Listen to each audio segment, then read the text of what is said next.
Hi friends, I am back with class 10 science chapter 6 life processes.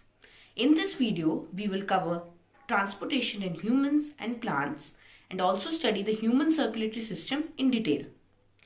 PDF of all the notes of this topic is available in the description box. We shall study with a lot of experiments and I shall conduct a human heart experiment in the video. So let's start off. Transportation in organisms. Transportation is a life process in which a substance absorbed in one part of the body is carried to the other parts of the body. Transport in humans. The human circulatory system consists of three things. 1. A circulatory medium, that is blood or lymph. 2. A system of blood vessels, that are arteries, veins and capillaries. 3rd, a pumping organ, that is the heart. 1. Circulatory medium. Blood. Blood is a fluid connective tissue. It is red in color due to the presence of hemoglobin. The components of blood: RBCs, WBCs, platelets and plasma. Now let's study them in detail. RBCs. They have hemoglobin. They carry oxygen from the lungs to other body parts. They don't have nuclei. WBCs. These are the white blood cells or white blood corpuscles. They fight infections and protect us from diseases. Platelets. They help to clot the blood at various parts of the body where there is injury. Plasma. It is a fluid part of blood. All the cells are suspended in it. It transports food, carbon dioxide, nitrogenous waste in dissolved form. The second circulatory medium is lymph. When the blood flows through thin capillaries, some amount of plasma, proteins and blood cells filter out of the capillaries. These form a fluid called lymph. Lymph is colorless and contains less proteins than blood, though it is like plasma only. Functions of lymph. Lymph carries digested and absorbed fats from intestines. It drains excess fluid from extracellular space back into blood, and the lymphocytes present in it destroy or kill the harmful pathogens.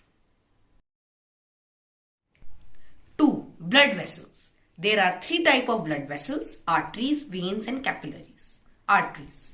Arteries carry blood away from the heart to various organs of the body. They have thick and elastic walls as blood emerges from the heart under very high pressure. They don't have valves. They carry oxygenated blood. This is the blood which is rich in oxygen. Veins. They collect the blood from different organs and bring it back to the heart. They have thinner walls as blood is no longer under high pressure. They have valves so that the blood flows only in one direction and doesn't go back. They carry deoxygenated blood. This is the blood which is rich in carbon dioxide. Capillaries. Capillaries are the smallest and thinnest vessels. The exchange of material between blood and surrounding cells takes place across the walls of capillaries. As you can see in the diagram, arteries divide into smaller and smaller vessels to form capillaries. These capillaries then join together to form veins that take blood to the heart. Heart. Heart is a muscular organ of about the size of a clenched fist.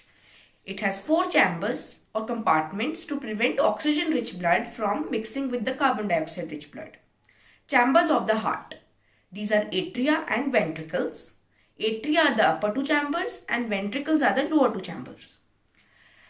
Under atria we have left atrium and right atrium, while in ventricles there is left ventricle and right ventricle.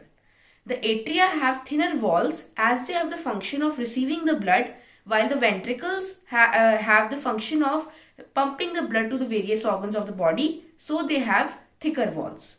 You can refer to the various chambers of the heart from the diagram. Circulation of blood in the heart. We shall learn this process in 7 steps. Step 1. The right atrium relaxes to receive deoxygenated blood from different parts of the body. This is brought by a vein called vena cava. Step 2. The right atrium contracts and right ventricle, which is just below it, relaxes. This transfers the deoxygenated blood to the right ventricle. Step 3. The right ventricle pumps the blood into the lungs for making it oxygen rich. This is done via a special artery called pulmonary artery. Step 4. The oxygen rich blood from the lungs comes to the left atrium via pulmonary vein. This is a special vein. The left atrium contracts when it is receiving blood. Step 5.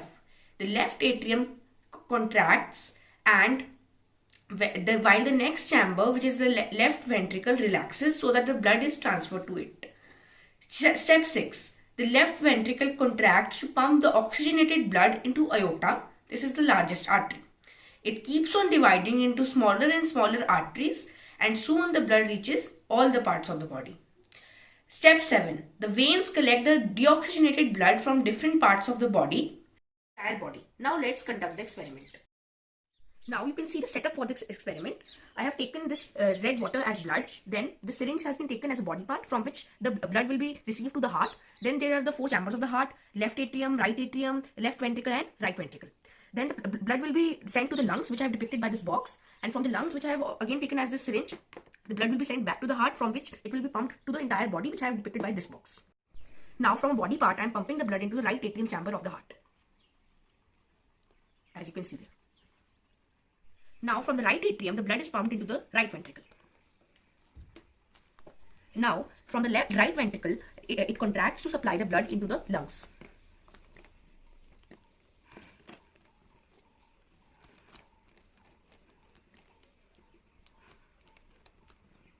As you can see that the blood is now flowing into the lungs. Then when the lungs receive the blood, they make the blood oxygen rich when we breathe in. Then from the lungs, the blood is then supplied to the left atrium chamber of the heart. Then from the left atrium, when it contracts, the blood is then transferred into the left ventricle. Now from the left ventricle, when the left ventricle contracts, the blood is then transferred into the body parts. As you can see that the blood is being transferred.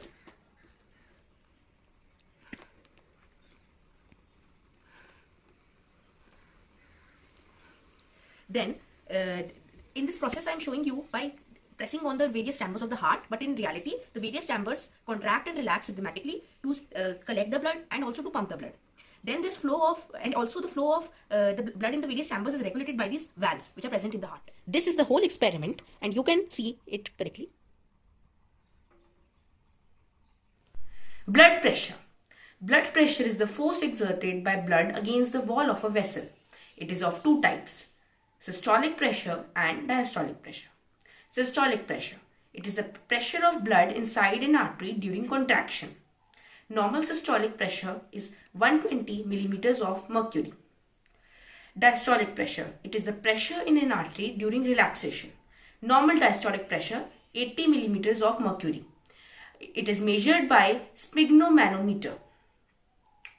A sphygmomanometer is an instrument which measures the blood pressure.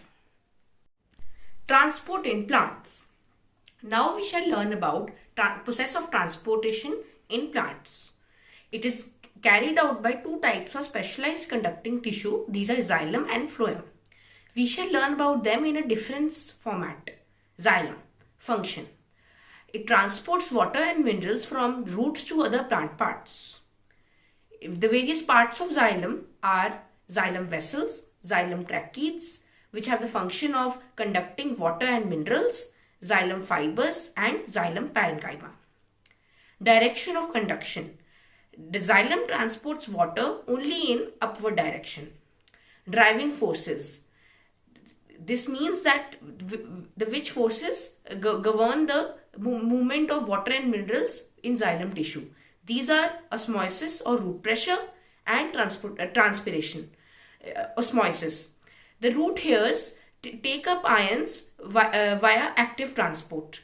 This creates a difference of concentration of these ions between the root and soil, and water moves into the root from the soil. Transpiration.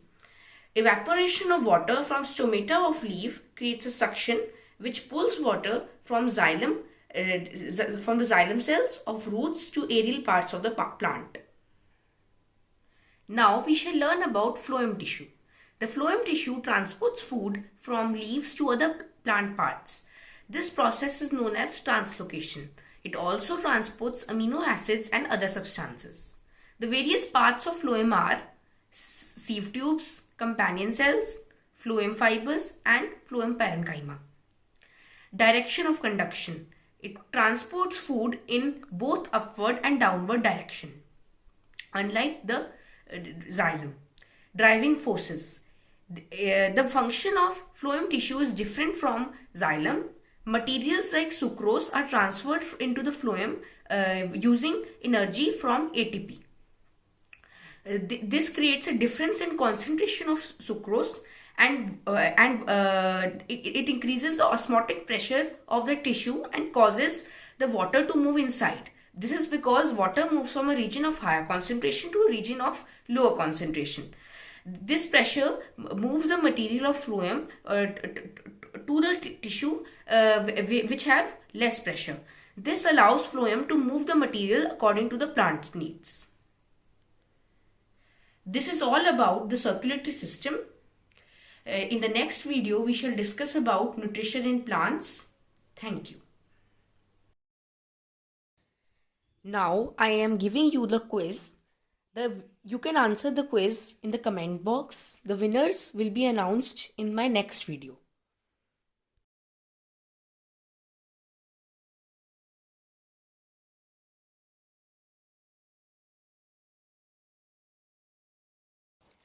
Thank you.